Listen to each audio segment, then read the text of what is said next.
โอ้เอาหมามเลยดิแต่ละดิสะอ่อนแบบว่ากระแตะงี้นั่งตะว่าหรือแบบจ้องเอาประมาณน่ะเออ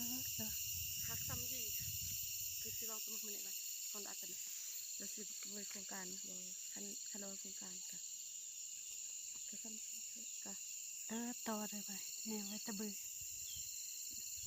แพงเลยค่ะกะเดือนเนี่ยก็ซ้ำเนี่ยเลยที่ส่วนนี้ที่ดีขนาดเนี่ยก็นุ่งปกเกลือคือสุสานดีปอดเตะกันในอะไรจริงจริงเดียวตอนนี้อันนี้คือกันเลยเอาก็แนวมันตาหมดอะกี่อันนี้น่ะดีวันจะให้สวน ใช้ข้าวจะทำเนี่ยได้ที่เนี่ยโบอิสระเดียวเนี่ยเขารู้แต่ให้คือโดดที่เป็นเนี่ยจะขับบอลบบาบอลยุคันคาเขาบอกตรงนี้แทกมันยุดมันเนี่ยเอาตุ๊เบื้องพลักกันดีแก๊บทีเดียวอันเนาะแก๊บยีเดนที่เหยต่างเบื้องดีก็จะแก๊บเลยเบื้องขนาดแก๊บเดือดสวยเนาะเดือดปะตะต่ออาหารก็เลยอีกเหยตะกูบางดีไว้เอาก็เลยแห้งตู้เหยวิตนาบังตู้อันกี่เดือดสวดอากีเยอะวิตามินบางอย่างโอ้เอาเดือดสวดอากีเด้แห้งตาเอาเนาะดิเฮ้ยตะกูบางซื้อคนตาเสียงซื้อเนี่ยอะไรซื้อ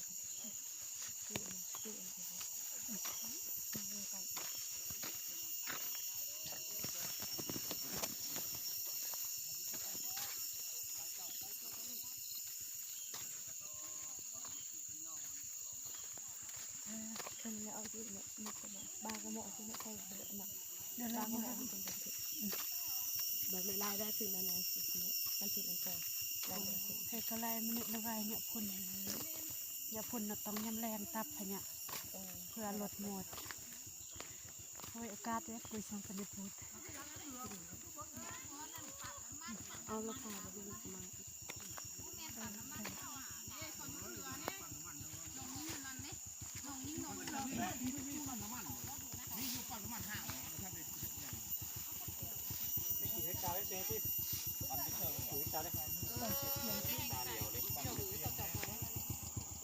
án ấy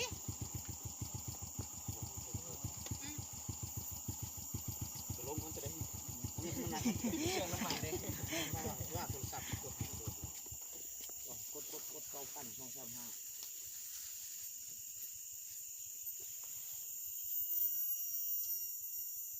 มันอีมันดินนั่นเนาะดินเจ้าว่าแม่นดินเจ้ามาดินคนอื่นพี่น้อง ดินหลานซ้าย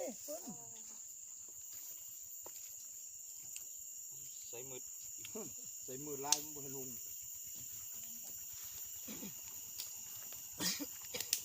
เฮกตาร์2 เฮกตาร์ ดินยุ่งมืด 2 เฮกตาร์ไปตีกระเทิงน่ะ เป็นกระปูมันเป็นปูเฉยขึ้นเนื้อ เพื่อเขาปลาโขมเพิ่น2 เฮกตาร์ไปก็แม่2 เฮกตาร์เพราะว่าไปเห็นบ่มีฮักเตือหรอก เอาโน่นได้หลด อ้วนลง ลงไปเอาให้รถเข้าไปก่อน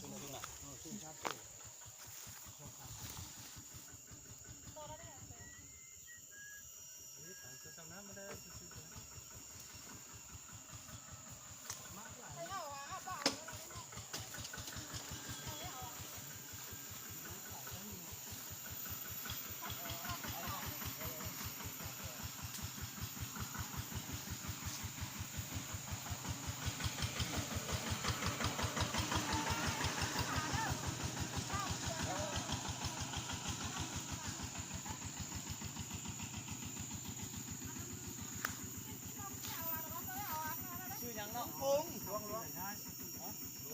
ลวง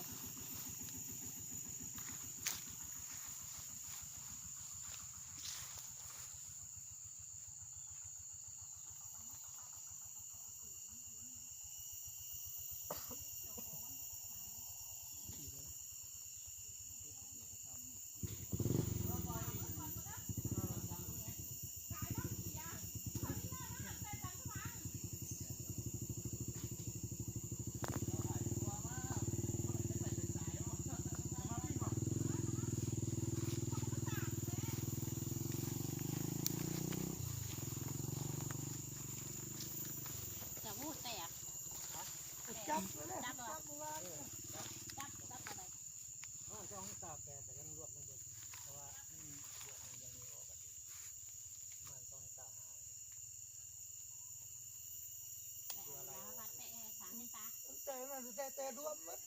รวมเบิดเนี่ยสิแต่หมดคือว่าวันรวมมันเป็นดินเป็นอะไรเป็นคุ้มเป็นยังนะรวมเบิดเฮาได้ พร้อมที่จะปลูกมัน เป็นคุม ค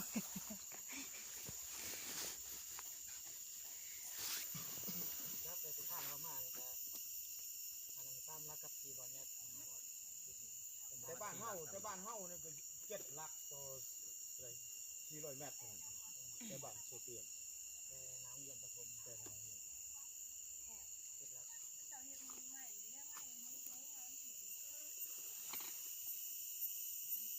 เด็ดจะตาเขาเสือนะเสือ